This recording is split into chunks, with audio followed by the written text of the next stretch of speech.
nga magtrabaho kita pero mupahuway gayon kita. Naidaghang mga tao karon nga kung imong patrabahoon magsige og pahuway. Ulag imong papahulayon magsige og trabaho. Mao na makalilibok.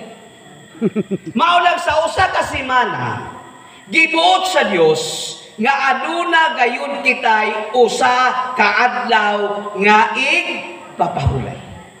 Kay kung ma-stress na kita pag-ayo beyond our human limitation, kapoy na kaya tong lawas, dili mo sugot ang Dios nga mo trabaho tag Lunes, Martes, Miyerkules, Huwebes, Biyernes, Sabado, Domingo nga magsige na lang tag trabaho, madaot ang atong lawas yan na nakita human limitation. Maunang kining papahulay sugo ni. Amen. Pero ang pagpili og unsang orasa og unsang adlaw kita mapahulay jurisdiction kana sa tao. Naklaro ninyo? Ang ipapahulay sugo.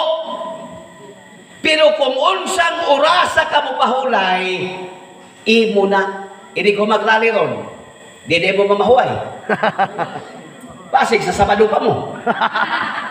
Na mga tao na may kasigig wali ipapahulay Sabado, niya nagsigig kato kada gabi. Inconsistent ang ilang gisulti. So ang pagpili og unsang adlaw mo pahulay ato kada. Amen. Mao nay balaod seremonyal. Ang moral law mao kadtong papahulay ang Sabat. Pero unsang adlaw iya kana sa tao. Mao kanang seremonyal. Karon sa mga Hudiyo ha kana mga taga-sog ilong way labot na mga pislat o kana murag ilong o guan palwa. Ang gipili ni Moses nga adlaw nga simbahon nila ang Dios sa Jewish ba? Judaism religion founded by Abraham sa 1850 BC o kining 10 commandments mao kini ang naghatag og religious structure pinaagi ni Moses.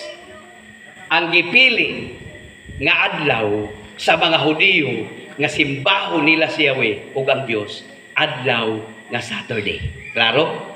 Nehemias 9:14. Kanang Saturday mao kana ang adlaw nga gipili ni Moses nga gamiton aron simbahon ang Ginoo. So iya kada nga jurisdiction sa ta.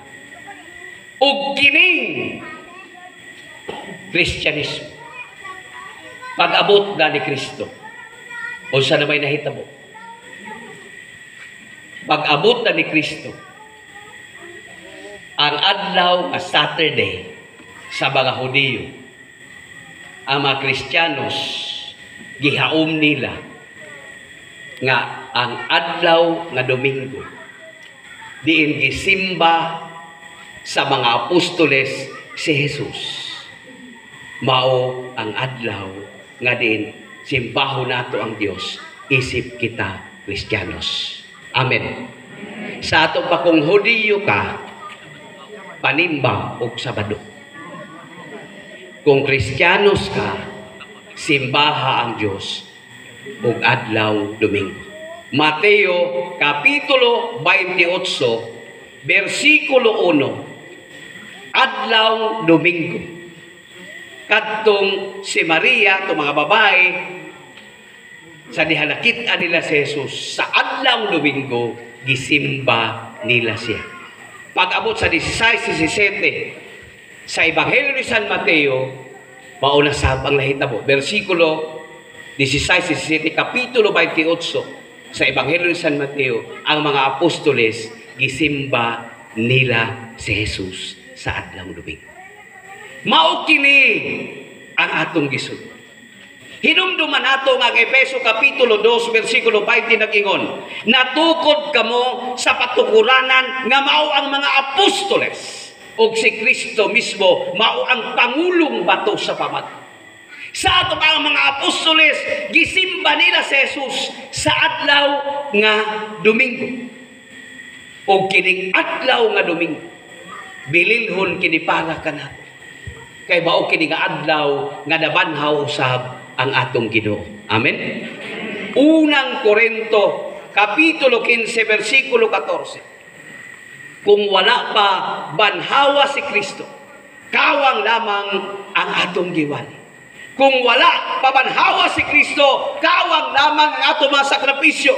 Kung wala pabanhawa si Kristo, kawang lamang atong pagpangalagad. Apan kay gibanhaw si Jesus, mapuslanon kining atong gibuhat. Mao na kitang tanan, isip mga Kristiyanos, adunay gigahin nga adlaw nga simbaho nato, community prayer, si Jesus ug ang Ginoo sa adlaw lubi. Ang pangutana, kita ba nga mga Katoliko naabay atong napaltahan nga pagsimba? Tanaw nato ang atong mga parokya. Kada adlaw na ay misa. Diba? Naabay misa ninyo dito sa parokya kada adlaw. Ang ubang mga parokya na. Sa ato makitang mga Katoliko, Lunes nanimbata. Amen. Martes na atay simba. Miyerkules na atay simba. Huwebes na isimba, Biyernes na atay simba, kanang ilang giingon nga Sabado nanimba punta. Katulay availability sa pagsimba. Domingo community prayer.